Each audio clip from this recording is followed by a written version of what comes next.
Neuhaus is dedicated to promoting reading success for all. We attack illiteracy from 3 angles. We give teachers evidence-based strategies to teach reading. We provide parents of struggling readers with support and information. And we teach adults to read. Giving the kids the Neuhaus strategies and letting them know that they can compete with anyone, that's our passion. I know that the work that my teachers are investing in daily is working, and it's having a greater impact, not just on the students themselves, but with their families, with our community, with our city.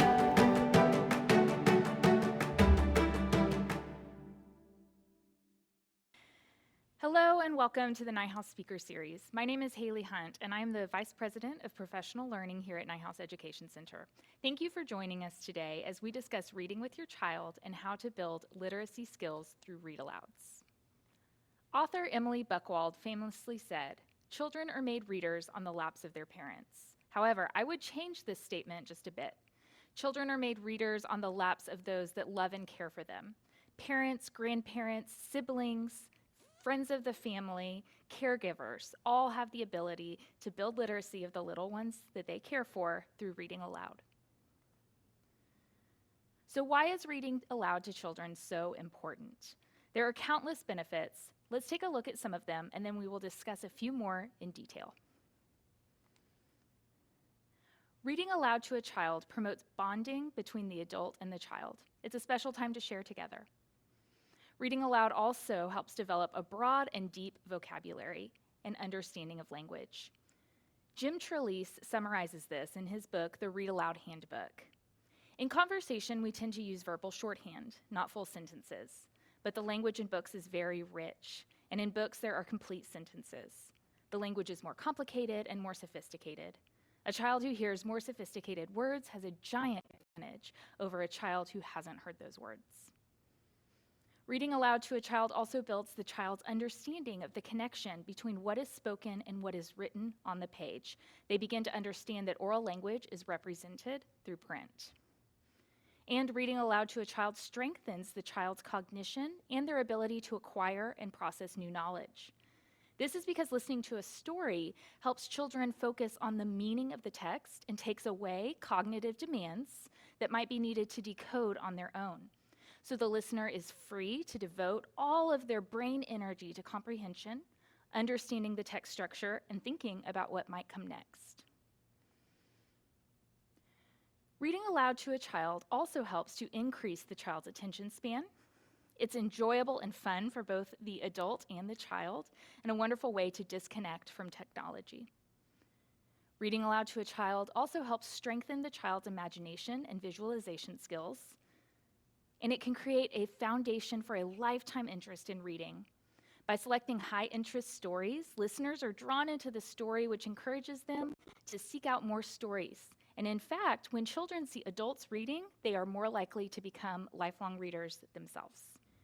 Reading aloud to a child helps to improve the child's critical and creative thinking skills, and it helps strengthen the child's ability to use oral language through listening and speaking. Reading aloud also increases the child's knowledge about the world around them and provides opportunities for the child to engage in meaningful conversations about stories, experiences, feelings, problems, and relationships with the adults in their life. Let's look at some of these benefits of reading aloud to children in a bit more detail. Reading aloud demonstrates or models for the child what phrased, fluent reading should sound like, such as reading with different voices for the characters or reading with an emphasis on punctuation. So for example, when you read a question in a book, you might make your voice go up at the end. Do you see that bear? And when you read exclamations, you might make sure your voice shows strong emotions. The barn is on fire. Research tells us that children of any age benefit from listening to reading. Don't fall into the trap of thinking that reading aloud is only beneficial for toddlers and babies who don't know how to read independently. Rather, it's recommended that reading aloud to children begin at birth and continue well into the teen years. Unfortunately, Judy Santilli Packham cites that only 17% of parents still read to their children after the age of 9. A critical benefit of reading aloud to children is that children can listen to a higher language level than they can read on their own. As Judith Gold and Akemi Gibson wrote, reading aloud makes complex ideas more accessible and exposes children to vocabulary and language patterns that are not part of everyday speech. When a book is read to a child, the child is exposed to rich language and sophisticated literary structures. So think about this example posed by Jim Trelease. A child's reading level doesn't catch up to her listening level until 8th grade. You can and should be reading 7th grade books to 5th grade kids. They'll get excited about the plot, and this will be a motivation to keep reading. A 5th grader can enjoy a more complicated plot than she can read herself, and reading aloud is really going to hook her. Because when you get to chapter books, you're getting into the real meat of print. There is really complicated, serious stuff going on that kids are ready to hear and understand, even if they can't read at that level yet on their own. Another benefit of reading aloud is that it can build a child's knowledge of the world. In 1990, Barton and Booth stated that children need to see themselves as well as other people, cultures, communities, and issues in the books that we read to them. They need to see how characters in books handle the same fears, interests, and concerns that they experience. And not only does reading aloud to children promote literacy skills, but it can promote positive behavior as children learn empathy. As Judy Santilli Packham writes, we want all of our children to be empathetic, to grow up knowing how to be a good friend, how to show compassion, and to bring kindness into the world. She also states that reading aloud can act as a bridge to conversations with your child about difficult issues. Name any sticky subject: fitting in, staying true to yourself, peer pressure, drinking, divorce, bullying, death. There are books for any of these topics and more. So when you talk about a book or a character together, it's not lecturing, it's having a conversation. And quite simply, turning off screens and opening a book helps children relax and get ready for bed. So in short, read alouds give children the opportunity to try on an experience of others. As Reading Aloud to Build Comprehension by Reading Rockets puts it, children use real life to help them understand books, and books to help them understand real life. Let's listen to Rebecca Bellingham as she summarizes the importance of reading aloud to children in her TED Talk, Why We Should All Be Reading Aloud to Children. She starts by describing reading the first chapter of E.B. White's Charlotte's Web to an elementary class as they prepared to put on a play based on the beloved novel. After she finishes reading the chapter in which Fern saves the runt of the litter, one student tells her, "I felt like I was right there, like I could really see that little pig. I never got inside a book like that before." Well, I've been an educator for almost 20 years, and I've read thousands and thousands of pages aloud, and I've never met a group of kids who didn't love it, who were immune to the spell of a great book being read aloud. As a teacher and a mom, I can't think of many things that matter as much as reading aloud to our kids at all ages, at school and at home, because reading aloud gives kids a special kind of access to the transformative power of story and to the experience of what real reading is all about, which is to deeply understand, to think, to learn and discuss big ideas about the world, about the lives of others, and about ourselves. So when I think back to what Joey said to me all those years ago, Miss B, I felt like I was right there, like I could really see that little pig. I never got inside a book before like that. I'm struck by this idea that reading aloud for Joey made it possible for him to get inside a book, as though before that experience, he was outside. Because Joey's not alone in feeling that way. Reading for a lot of kids can feel like a locked building. Without the right key or the right code or the right experiences, they can't get in. They feel like they're outside. Because for some kids, dealing with the code, the tangle of letters and sounds, tricky words and vocabulary, is a more difficult process for any number of reasons. The decoding of words takes up so much brain energy, they don't have a lot of brain space left over to actually take in the story or the meaning. For other kids, the decoding isn't so difficult, but it can sometimes feel like they're just translating words across a page, like how I might do with a medical textbook or a medical journal. I could translate or decode the words, but I wouldn't be able to understand them or think or talk about them. How many of us here have found ourselves halfway down a page only to realize, I have no idea what I just read? When teachers and parents read aloud, we do the decoding work. We deal with the print and the tricky vocabulary and words, and we free kids to think. So they can use all their brain energy to imagine the story and learn new information. So all children listening have access to the amazing reading party happening inside the building. And we want kids to get in the building and get to the party and stay there, even while they're still strengthening their decoding or comprehension or vocabulary muscles in books they can read on their own. Because even when kids are reading on their own, reading aloud to them has a tremendous impact on their independent reading lives. Because when kids go back to their own books, they know that words should come alive in their brains as they read. They know that real readers pause to wonder, think, ask questions. They know that real readers let the stories affect them, maybe even change them. Because the way that we stop and react to something that we read aloud gives us an opportunity to model compassion, to wonder aloud in a genuine way about a choice a character or a community made.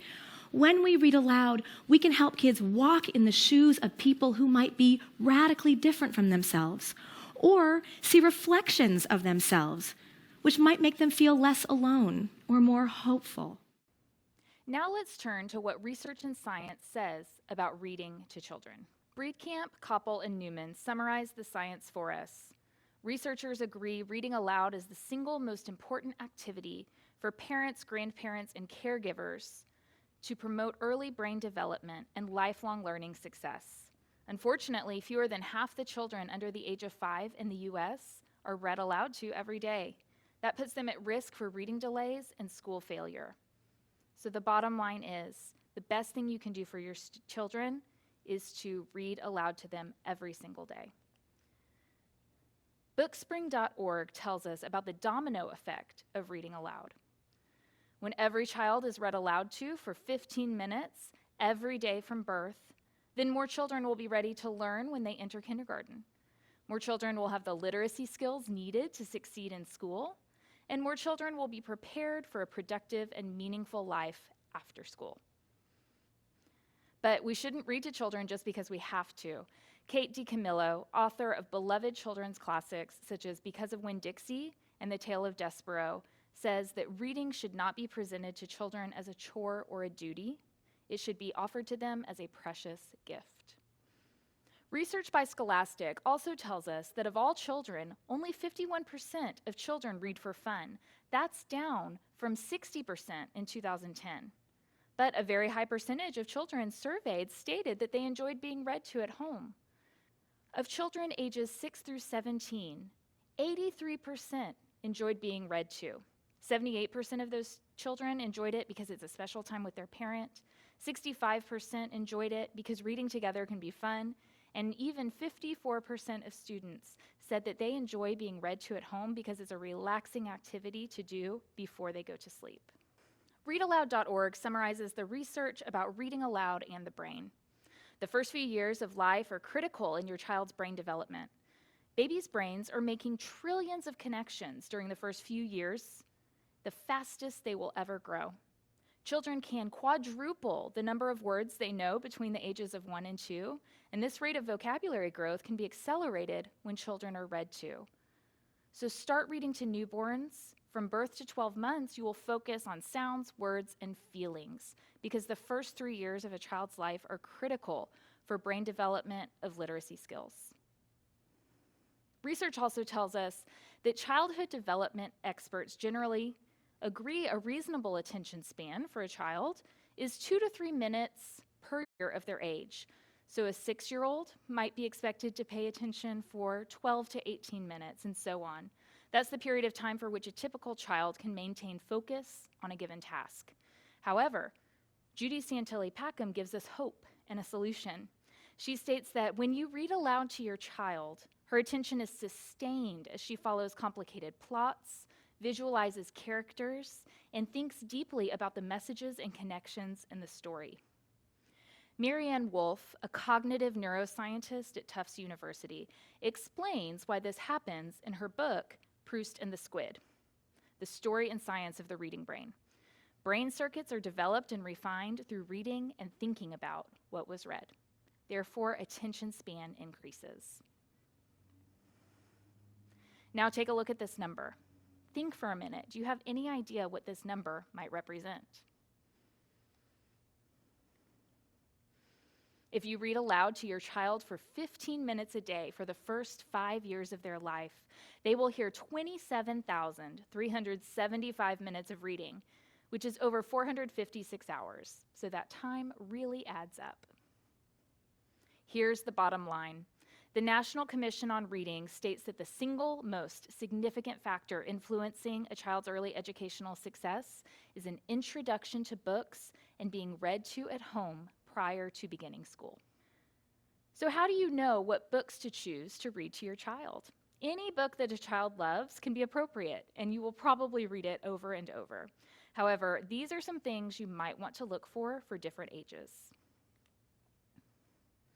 When you read to babies and toddlers, you build their vocabulary before they can even talk.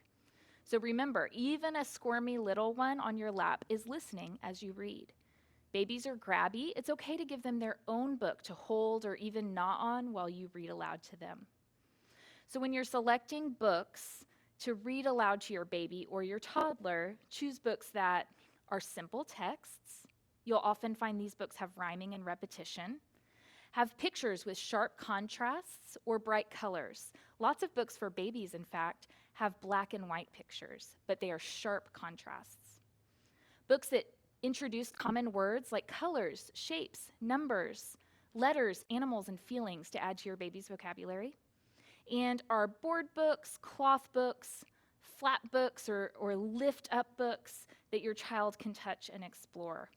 We could never narrow down all the wonderful children's books out there to a list of our favorites for babies and toddlers, but if you visit Reading Rockets, they will suggest for your baby some of these classic books.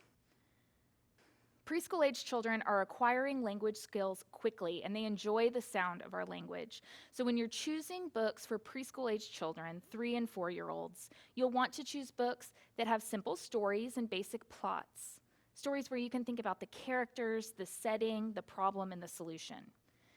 Answer the many questions your young one asks about the world. Preschoolers ask why questions all the time, and many books help them think of answers. Books that include rhyming words, even classic nursery rhymes, are great for this age. Books that encourage children to explore, observe, and play in the world around them. And books that calm children down before bedtime. Preschoolers have busy days, so it's important to have soothing, calming books before they go to sleep. These are some favorite read-aloud books for preschool-age children from Reading Rockets. Once children begin to go to school, their taste in books is growing up just like they are. So when choosing books for kindergartners and first graders, consider books that explore your child's specific interests. Does your child love dinosaurs? Gather all the dino books that you can find. Expand their horizons and introduce them to things in the world that they have never experienced. Show characters in different situations and how they behave towards others. Let your children learn from what the characters in the book are doing. Books that have more complex plots, students of this age will be able to pay attention to more meandering and complex plots than they could when they were preschoolers. Also choose books that are silly and let kids have fun with words and sounds. Reading Rockets suggests these titles as great options for kindergarten and first grade children. Rachel Walker and Maria Salvador state that books allow adults and children to explore the world together. Empathy, experience, vocabulary, and love of language continue to grow as students move through school. So select books for older students that have characters dealing with tough issues, fears, and concerns that your child might be dealing with in their real life. Books that are different genres of nonfiction, explore biographies, history, nature, science, technology, and art. Books that build your child's knowledge and support connections to the complexities of the world. Let them think about how the books connect to what is going on around them. And choose chapter books. Children's novels are rich in detail and vocabulary and are ripe for discussion. Think about how meaningful it would be for you to read aloud a chapter of your favorite childhood book to your son or daughter every night before bed. Reading Rockets suggests these books for elementary students, but the choices are endless. Mary Ellen Chase puts it simply, there is no substitute for books in the life of a child. So now let's discuss specific strategies that you can use as you read to your child that will help them build early literacy skills. Oral language is the foundation for written language. So, as stated by the National Research Council, the more children know about language, the better equipped they are to succeed in reading. So it's one of our jobs as parents to build that language before our children go to school. Let's talk for a moment about dialogic reading. This might be a term that you've never heard before. What is dialogic reading? Dialogic reading is the balance between an adult guiding the child's understanding and the child's active participation. Basically, what we're saying is we don't want you just reading the book, one and done, you're done with reading. We want the kids to be active participants as they listen to what you're reading. So the adult will question the child, clarify concepts, extend knowledge, and even model comprehension strategies. You don't have to be a teacher to do this. You just need to be talking with your child about the text. The child is actively engaged with the text. They're answering your questions. They're asking their own questions. They're encouraged to make comments and connections to the text using their knowledge and experience. You and your child are experiencing this book together. The adult can also encourage participation with books by providing praise and positive feedback to their children when they share ideas and thoughts and reflections. Karen J. Kendall tells us that read-alouds are a vehicle for building oral language. Developing a strong oral language in children is critical because research tells us that students who struggle with language at the oral level also struggle with reading. So think about the old saying, children should be seen and not heard. Research tells us that that is not true. Children who are building early literacy are heard. They are speaking and they are listening about the text. They should be talking a lot. Building a child's knowledge about the world is essential. So if a child has not personally experienced something about the world, he or she needs to learn it. And what better way to learn about our world than through books? You can encourage the development of oral language by asking open-ended questions rather than those that require simple yes or no answers, one-word answers, or even just pointing. So questions like how, why, or what do you think are examples of questions that encourage discussion. Let's listen to an example of how you might build your child's oral language skills with an excerpt from the book Stella Luna by Janelle Cannon. Stella Luna learned to be like the birds. She stayed awake all day and slept all night. She ate bugs even though they tasted awful. Her bat ways were quickly disappearing. Except for one thing, Stella Luna still liked to sleep hanging by her feet. Once, when Mama was away, the curious baby birds decided to try it too. When Mama Bird came home, she saw 8 tiny feet gripping the edge of the nest. "Eek!" she cried. "Get back up here this instant. You're going to fall and break your necks." So what are some conversations you could have with your children about what's on this page? You could ask, what is something bats do that birds don't do? And hopefully your children will say things like hang upside down by their feet when they sleep. You might also ask your child, why do you think the mother bird says eek? What would it mean if you heard me say eek? How would you think I'm feeling?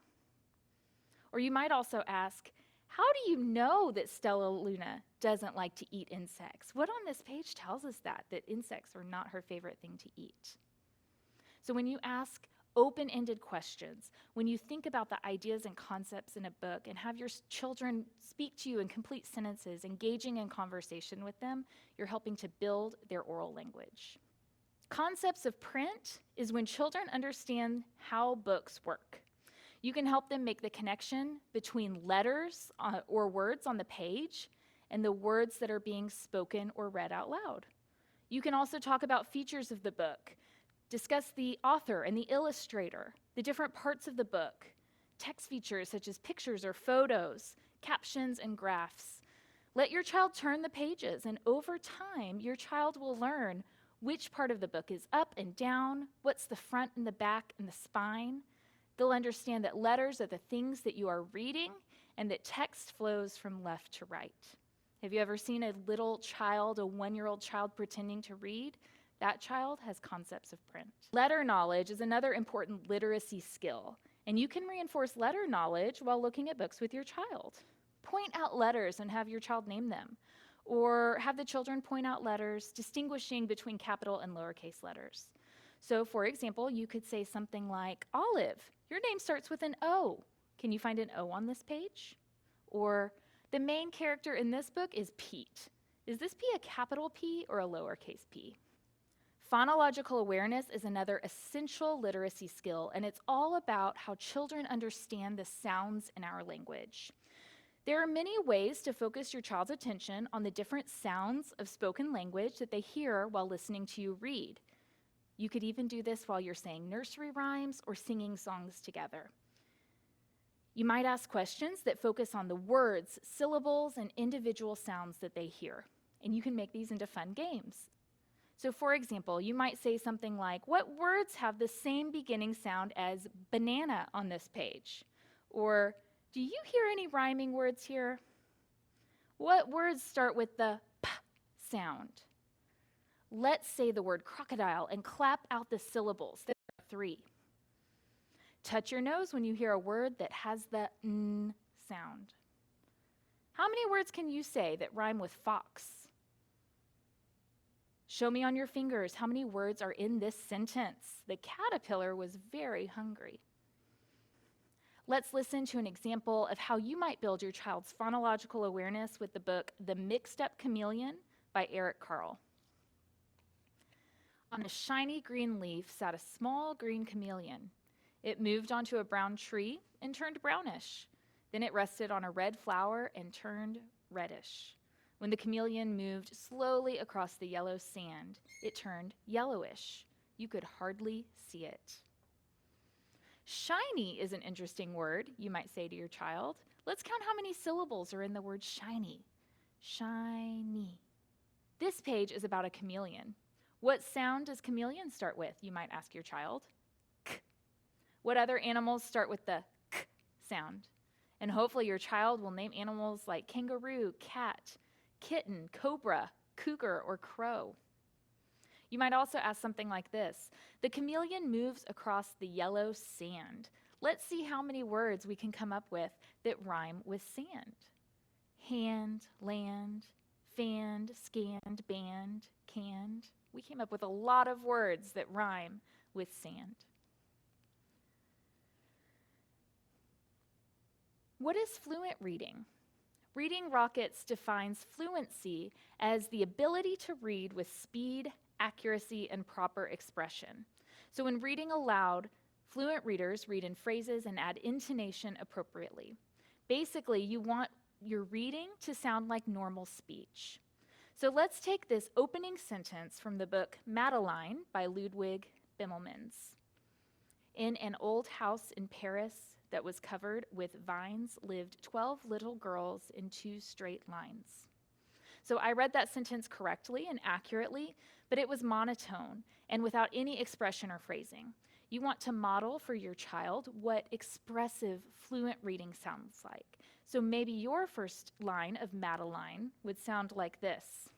In an old house in Paris that was covered with vines lived 12 little girls in 2 straight lines. Numerous studies show the link between vocabulary knowledge and reading success. And in the words of Jim Trelease, children who are spoken to and read to most often are the ones with the largest vocabularies. And so there is seminal research by Hart and Risley from 2003 that states some children will hear 30 million fewer words than their peers before the age of 4. And studies have shown that the number of words a child knows when entering kindergarten is predictive of reading success later in school. So the bottom line is we want to build our child's vocabulary.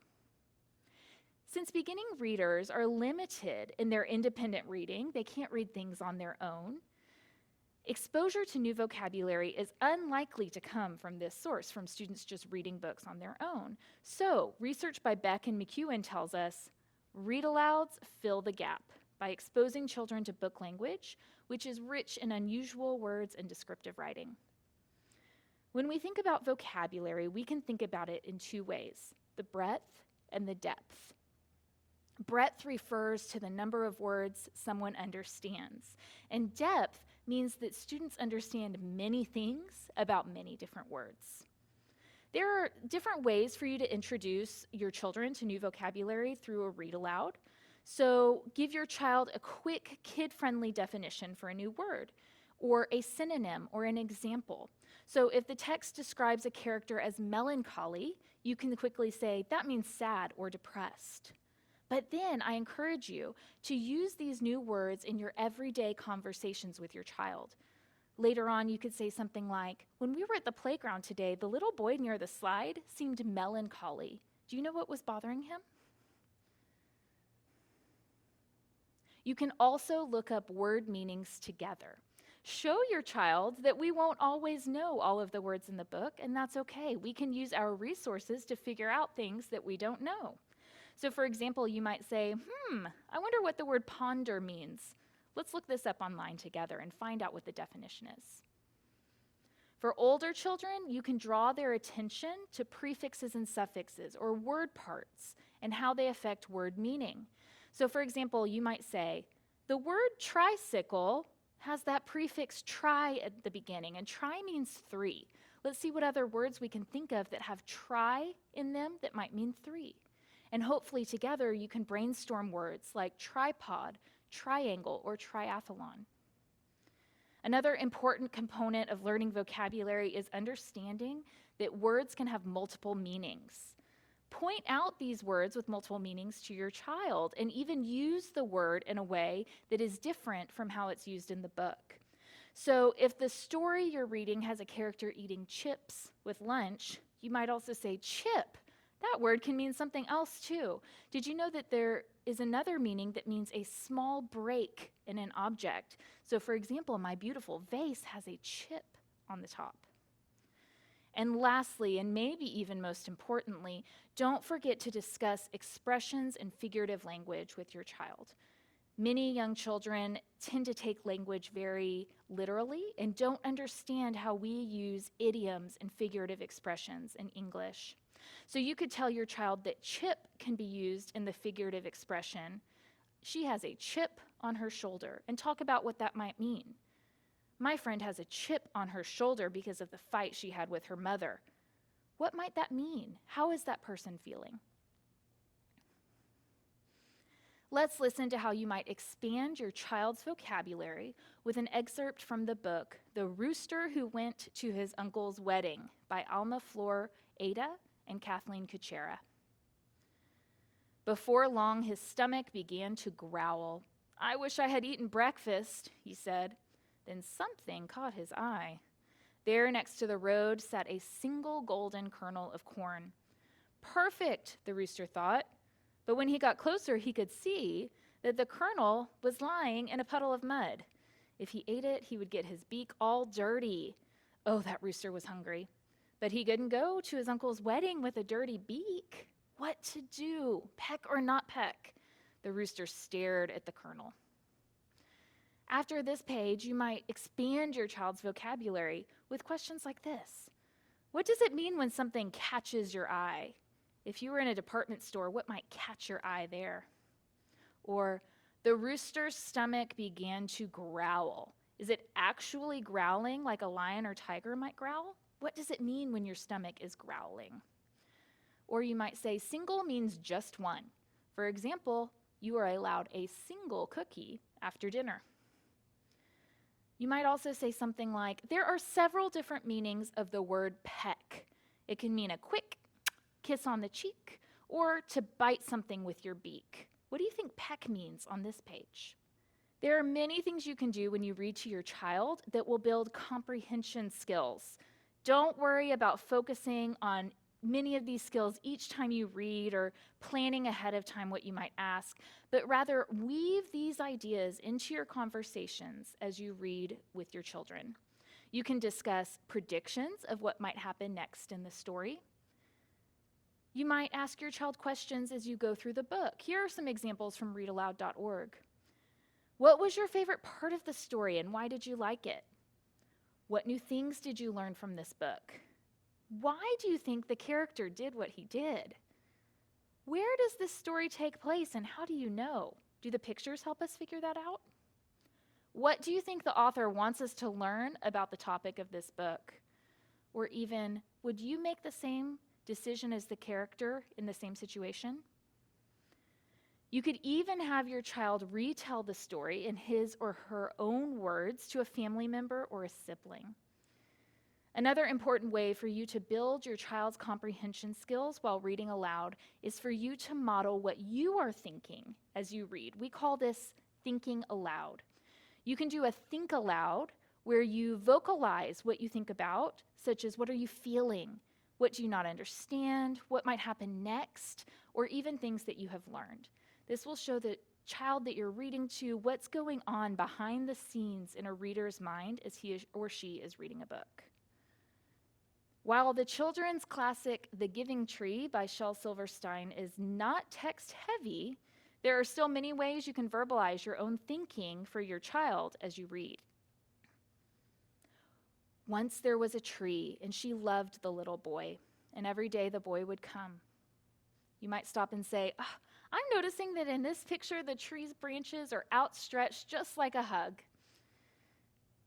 And he would gather her leaves and make them into crowns and play king of the forest. And he would climb up her trunk and swing from her branches and eat apples. And they would play hide and go seek. And when he was tired, he would sleep in her shade. You might stop and say, the tree loves the little boy, and I can tell because she's happy and glad to take care of him by giving him apples for a snack and shade for his naps. And the boy loved the tree very much. You might say, this is just like a mama and her son. They love each other, so they want to be together all of the time. And the tree was happy, but time went by and the boy grew older.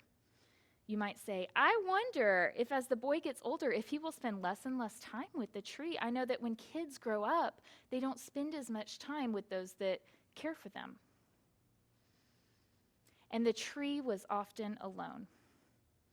You might say, my prediction was correct. I know when I feel alone, that's not a good feeling. It makes me sad. I think that's how the tree feels at this point in the story. So when you model how you're thinking, how you're reflecting, what your opinions and your wonderings are as you read, it will help children understand that they can do the same thing while they're reading. So after everything we've discussed today, what are some concrete steps you can take to read to your child? So first, remember that the caring adults in your little one's life are their first and most important teachers before they even go to school. You can read aloud to your child for at least 15 minutes every day. Make reading aloud a habit and incorporate it into your everyday routine. In the words of readaloud.org, it may soon become a treasured part of your day. You can read with expression and enthusiasm. Show your excitement for reading and do the voices and sound effects too. It will be fun for you and your little one. You can provide opportunities for your child to respond to the book as you read. I encourage you to become comfortable with slight diversions. Don't expect to read a book from page 1 to the end without any stopping and starting along the way.